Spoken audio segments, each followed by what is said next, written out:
En 1992, le FIS, le Front islamique du salut, remporte les premières élections législatives libres. Les généraux qui s'accrochent au pouvoir s'y opposent. L'armée annule le vote. En 10 ans, cette guerre civile fera plus de 200 000 morts. هو يقول الله أكبر وأنا أقول الله أكبر وفي اشتباك مرة هم يقولون الله أكبر وأنا أقول الله أكبر مشتركين من كان فينا على حق.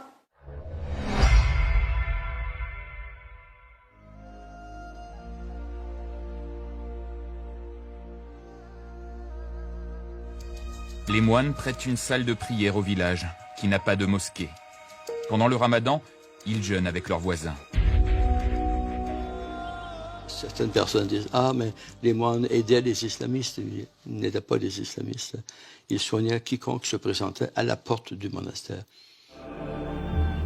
Les moines vont alors se heurter aux autorités locales. Le préfet de la région ordonne qu'ils partent. Il leur reproche d'aider les islamistes du maquis et veut que l'armée s'installe à côté du monastère.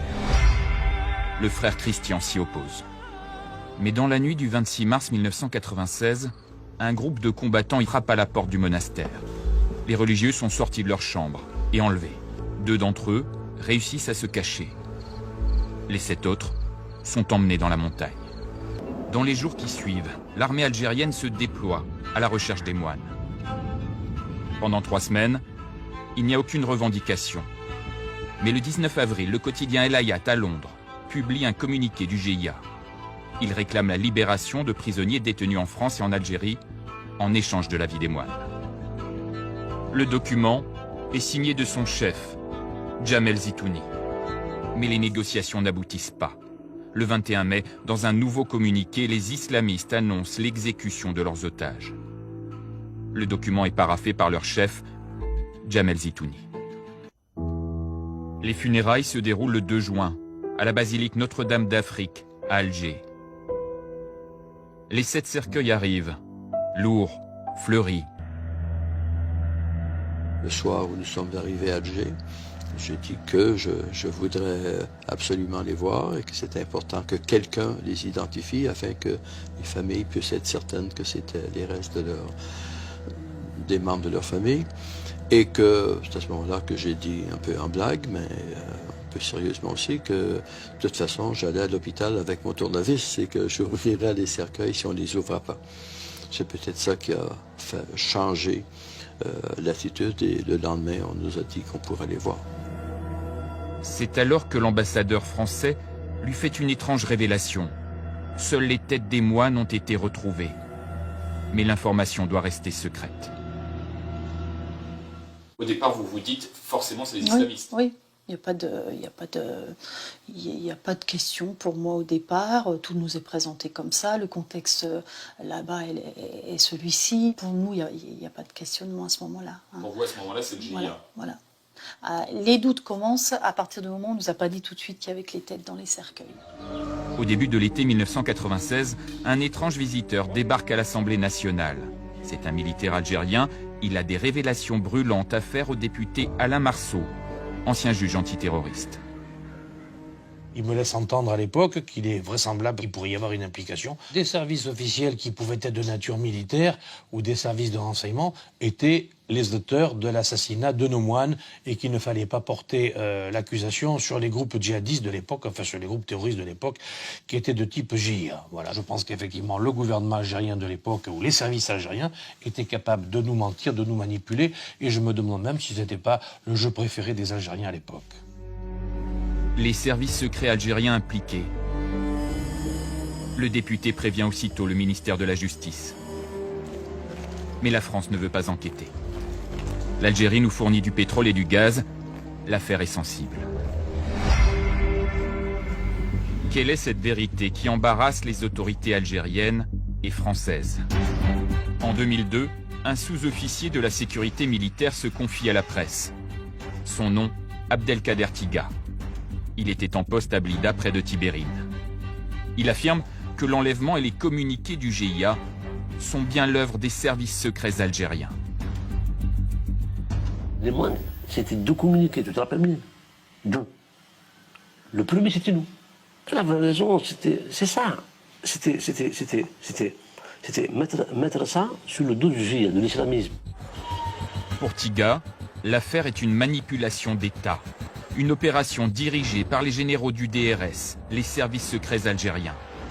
Selon lui, le numéro 2, le général Smaïn Lamari, aurait retourné directement Jamel Zitouni, le chef du GIA. Le général Smaïn Lamari s'est confié à son homologue et ami Raymond Nart, le numéro 2 du contre-espionnage français. Lamari vous aurait confié avoir épargné volontairement Zitouni. Oui, c'est possible. Ce qu'il a dit, j'étais là, hein, quand il nous l'a dit. Nous, on n'a pas de chance en Algérie. Le patron du GIA, hein, c'est un marchand de poulet. Il a dit qu'il s'en servait pour le... comment dire, comme il était bête. Ils l'ont fait plus ou moins monter, si vous voulez. Il voulait faire monter Zitouni, ça veut dire quoi? Ben, ça veut disparaître des... Il se débrouillait pour faire disparaître des concurrents, etc. Voilà. Semer la zizanie entre eux. Voilà. C'est ça qu'il a voulu dire. Les services algériens utilisaient donc le chef du GIA, Jamel Zitouni. Mais jusqu'où allait cette manipulation? Difficile de le savoir. Pour l'association des droits de l'homme Algeria Watch, l'infiltration des groupes islamistes faisait partie d'une stratégie globale des généraux algériens. Le GIA, c'est une invention des services secrets algériens? Oui, au départ. Est-ce qu'il y a vraiment des islamistes? Ah non, il y a des vrais islamistes dedans, c'est là qu'ils sont forts. Ils prennent des gars et ils les retournent. Mais ils sont toujours barbus. Mettons les islamistes qui sont allés en Afghanistan. Ils les retournent, ils deviennent agents du DRS. Mais pour les autres islamistes, ils sont toujours islamistes, n'est-ce pas? Le GIA était massivement infiltré. Il était contrôlé et dirigé et manipulé. L'Algérie avait déjà utilisé des islamistes infiltrés pour enlever des Français. En 1993, 3 agents de l'ambassade de France sont kidnappés à Alger. L'opération est revendiquée par le GIA, mais les otages sont étrangement bien traités et relâchés une semaine après. En échange, la France aurait accepté d'expulser 80 islamistes algériens, réfugiés sur son territoire.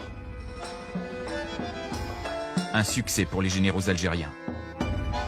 Voulaient-ils faire de même avec les 7 moines de Tibérine? Ils étaient perçus par les généraux algériens comme des emmerdeurs, pour dire les choses très simplement. Comme des gens dont il fallait impérativement se débarrasser. Alors se débarrasser, non pas en les tuant, mais en faisant en sorte qu'ils partent. Qu'il leur a demandé de partir. L'archevêque d'Alger leur a demandé de partir. Les moines ont refusé en disant notre vie est là, nous restons là auprès de nos frères algériens. Et donc l'idée des généraux algériens, c'était de répéter une opération du même type en faisant enlever les moines par des islamistes de l'armée, des gens qui contrôlaient avec leurs émirs. Et puis ils auraient été libérés et expulsés. On ignore pourquoi, mais l'opération a mal tourné. Un homme qui affirme connaître toute l'histoire. Karim Moulay a travaillé pendant 13 ans pour les services secrets d'Alger. La décision finale a été prise vers le 16-17 mars. Et l'ordre est venu directement de la direction du DRS. Selon Moulay, le soir de l'enlèvement des moines, des militaires infiltrés du DRS seraient partis discrètement de la caserne militaire de Blida, proche de Tibérine, pour rejoindre les islamistes de Zitouni. Les vrais islamistes, le groupe, ne savaient pas qu'ils étaient infiltrés et que leur chef, Zitouni, rendait des comptes directement au chef du contre-espionnage, directement à Smaïn Lamari. Jamel Zitouni n'a jamais été un islamiste. Il était en mission. Les moines sont détenus par Zitouni. Pendant ce temps, à Paris, le gouvernement est englué dans une guerre des services. Le Premier ministre, Alain Juppé, ne fait pas confiance aux généraux algériens. Il les soupçonne de double jeu.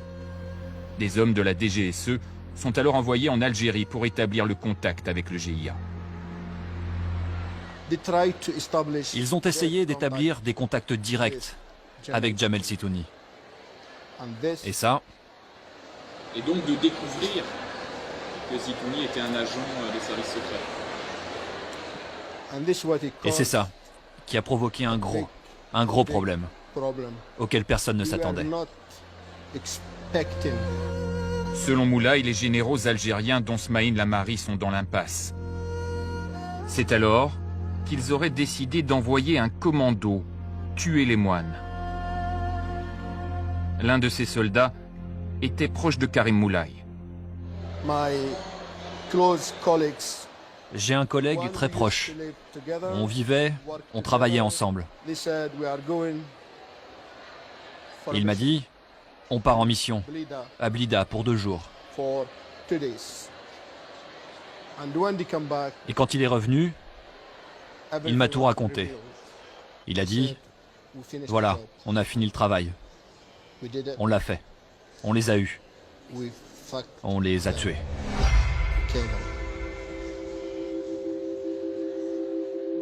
L'hypothèse qu'ils auraient été tués avant est assez logique et que quelque chose a dû se passer au cours du premier mois de leur enlèvement. On ne sait pas exactement quoi.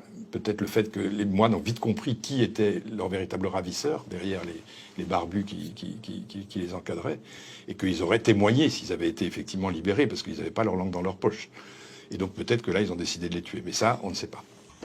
Pour l'heure, une vingtaine d'Algériens seraient impliqués dans l'affaire et figurent dans le dossier judiciaire français. Il y a quelques mois, nous avons demandé un visa à l'Algérie pour enquêter. Malgré nos relances, nous n'avons jamais eu de réponse. Après 3 ans d'attente et de reports successifs, le juge Marc Trévidic a pu se rendre à Tibérine en octobre dernier. Il a réalisé une autopsie des têtes des moines. Mais Alger a refusé au dernier moment que ces analyses partent en France. À partir de leurs notes et photos, les enquêteurs français ont tout de même rédigé un rapport rendu fin juin. D'après leur constatation, les moines ont été tués puis décapités 3 semaines, à 1 mois plus tôt que la version officielle. Le dernier communiqué du GIA, qui affirme que l'exécution a eu lieu le 21 mai, serait donc un faux. Pour en avoir la certitude, le juge Trévidic espère obtenir les scellés. Je suis persuadé que dans ce dossier, un jour ou l'autre, on aura la vérité. Je pense que vraiment ça peut arriver. Là, j'en ai vraiment la conviction. Uniquement si personne ne lâche. 2 familles, indignées par l'absence de coopération des autorités algériennes sur ce sujet, ont à nouveau convoqué la presse. Il nous arrive de nous sentir assez proches finalement des Algériens qui ont connu à plusieurs moments de leur histoire aussi peu ou pas du tout de réponse à leurs questions, et finalement tous les gens qui sont concernés par des crimes de cet ordre-là ont en général tous les mêmes attentes, c'est-à-dire une attente autour de la mémoire et de la justice. Pourquoi la date du décès ne colle plus? Pourquoi les moines ont été décapités après leur mort, leur tête enterrée une première fois par leur tueur puis déterrée? Les autorités algériennes savent plus de choses qu'elles ne veulent bien le dire. 19 ans après, personne n'a oublié les 7 moines de Tibérine.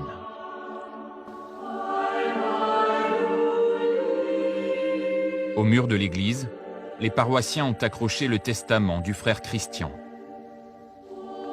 Ce message fort de paix entre chrétiens et musulmans reste aujourd'hui d'une actualité brûlante. S'il m'arrivait un jour, et ça pourrait être aujourd'hui, d'être victime du terrorisme, j'aimerais que ma communauté, mon église, ma famille, se souviennent que ma vie était donnée à Dieu et à ce pays. Amen, Inch'Allah.